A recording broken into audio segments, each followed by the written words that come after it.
Saglit lang, pwede ba kita ipag-pray muna?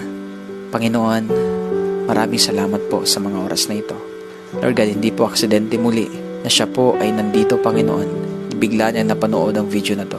Lord, I pray in the name of Jesus na anuman ang gumugulo sa taong ito, Panginoon, anumang ginagawa ng kaaway sa kanyang buhay, sa pamamagitan, Lord, ng mga problema, sa pamamagitan ng mga pagsubok, mga sitwasyon na matitindi sa kanyang buhay, dalangin ko ngayon, Panginoon, bigyan mo siya, Panginoon, o God, na lakas na nanggagaling sa iyo. Anuman ang kanya pong dinadala sa mga oras na to, Panginoon. Lord, maaaring ang taong ito, wala po siyang ibang mapagsabihan sa sobrang bigat na kanyang nararamdaman.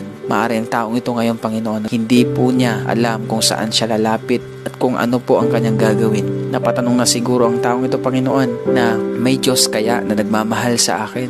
May Diyos kaya na nakakaalam ng sitwasyon ko? Pero Lord, hayaan niyo po, Panginoon, patunayan mo po sa taong ito na ikaw ay nariyan palagi. Anuman paggugulo ng kaaway sa kanya, in the name of Jesus, I rebuke it. Lord, I release peace. I release joy. I release strength. I release life.